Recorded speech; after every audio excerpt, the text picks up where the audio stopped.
फिर जो है दो सारी प्रश्न पूछ रहे हो, ज़्यादा मत परेशान करो। चलो चलो, सहारनपुर के साथ मेरा लगभग 3 दशक पुराना संबंध है। एक वक्त वो भी था जब हरिद्वार और सहारनपुर एक ही जिला हुआ करता था और हमारे आश्रम के पुराने डॉक्यूमेंट एक ही जिले के मिलते हैं जो हमें मिलते हैं।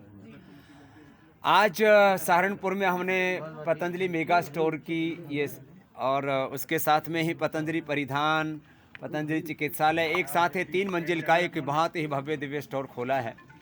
ऐसे लगभग 5000 स्टोर्स पतंजलि के हैं और 5 लाख से ज़्यादा हम सॉफ्टवेयर डायरेक्ट डिस्ट्रीब्यूशन करते हैं। पतंजलि के सामान यूँ 10 लाख से ज़्यादा दुकानों पर मिलते हैं, लेकिन क्योंकि पतंजलि मेगा स्टोर यहाँ 1000 से ज़्यादा पतंजलि के प्रोडक्ट्स उपलब्ध होते हैं। किसी दुकान में ये प्रोडक्ट उपलब्ध होंगे तो फिर वो दुकान में दूसरी चीज़ें कहाँ रखेगा।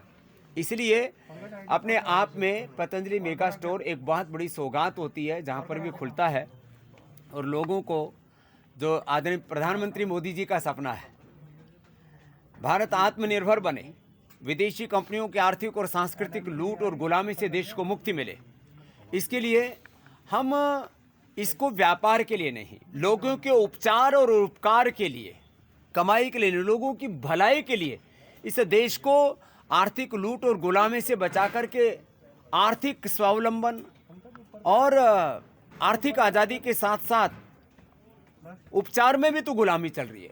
विदेशी चिकित्सा की, विदेशी शिक्षा की, खेती खलिहानों से लेकर सब जगह ये जो गुलामी का पूरा कुचक्र है हम उसको तोड़ना चाहते हैं और देसी चिकित्सा, देसी शिक्षा और देसी जो हमारी संस्कृति और स्वाभिमान से देश को जोड़ना चाहते हैं। उसी क्रम में आज हम यहाँ सहारनपुर में आए हैं और मुझे विश्वास है यहाँ के लोग इससे ज़्यादा लाभान्वित तो होंगे।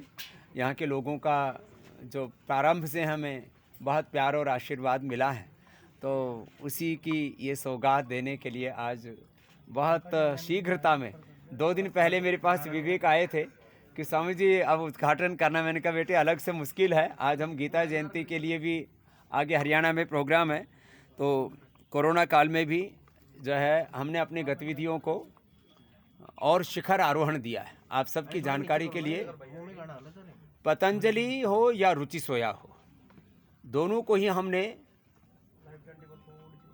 बहुत प्रामाणिकता से संचालित किया है और पतंजलि ने और रुचि सोया ने सफलता के नए आरोहण पाए हैं। बहुत जल्दी ही हम इसमें कुछ नया भी करने जा रहे हैं। पतंजलि में भी बहुत कुछ नया होगा और रुचि सोया में भी बहुत कुछ नया होगा और आगे हमारा बहुत बड़ा लक्ष्य है कि पतंजलि और रुचि सोया के माध्यम से इस देश की अर्थव्यवस्था में, इस देश को आर्थिक स्वावलंबन बनाने की दिशा में हम एक बड़ा योगदान दे पाएँ। तो उस दिशा में भी हम आगे बढ़ रहे हैं और नए वर्ष पर कुछ नई घोषणाओं के साथ भी आपसे जल्दी मिलेंगे। बाबा जी जैसे किसान जो है उस पे है, सड़कों पे है, आंदोलन हो रहा है, तो क्या लगता है कि केंद्र सरकार सुन नहीं रही है? किसानों का एक बहुत ही संवेदनशील मुद्दा है और मुझे लगता है इसमें और ज़्यादा लंबा नहीं खींचना चाहिए आंदोलन को। कुछ बातें सरकार को और कुछ बातें किसानों को मान करके एक बीच का रास्ता इसमें ज़रूर निकालना चाहिए। अन्नदाता का भी किसी प्रकार से तिरस्कार ना हो और सरकार जो करना चाहती है एग्रीकल्चर रिफॉर्म्स, और आज पूरी दुनिया में सभी क्षेत्रों में क्रांति हो रही है, तो कृषि क्षेत्र में भी 2 तरह से विकास की संभावनाएं हैं। एक, किसानों को नए अवसर उपलब्ध करा करके, दूसरा उनको उन्नत तकनीकी, उन्नत बीज, सही बाजार उपलब्ध करवा करके उनकी उपज को बढ़ा करके और उपज का मूल्य भी मिले, इसलिए एमएसपी की बात हो रही है। और सरकार ने इस संदर्भ में बार बार कहा भी है, लिखित आश्वासन देने के लिए भी सरकार तैयार है कि हम एमएसपी को बंद नहीं करने जा रहे हैं, बल्कि एमएसपी को बढ़ाने के लिए और मंडियों को बढ़ाने की बात है और तमाम तरह के जो सुविधाएं देने की बात है उस पर भी सरकार सहमत है। मैं आश्वस्त हूँ कि ज़रूर कोई ना कोई रास्ता जल्दी निकलेगा और ये गतिरोध खत्म होगा, क्योंकि इस गतिरोध से जहाँ एक और किसानों की भी आगे हानि होने की संभावना है, क्योंकि आगे अब फसल भी आएगी और उसमें निराई गुड़ाई से लेकर के बहुत तरह की उनको दिक्कतें आने की संभावना है। देश की गति भी अवरुद्ध हो रही है। वहीं सरकार और किसानों के बीच इस पूरी तनातनी से राष्ट्र का भी कहीं ना कहीं हित बाधित हो रहा है।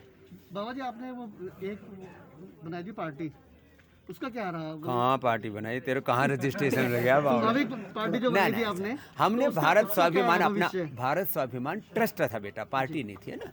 तो भारत स्वाभिमान आज भी हमारा एक ट्रस्ट है, न्यास है, और वो भी आज भी पूरे देश में योग का, आयुर्वेद का, स्वदेशी का, वोकल फॉर लोकल का ये जो पूरा आंदोलन है, भारत को आत्मनिर्भर बनाने का जो आंदोलन है, वहाँ आज भी भारत स्वाभिमान का मुख्य लक्ष्य है और उस दिशा में हम कार्य कर रहे हैं। और 600 जिलों में 5000 से ज़्यादा तहसीलों में 2.5 लाख गांव में हम लोग आज भी अपने सेवा कार्यों को आगे बढ़ा रहे हैं।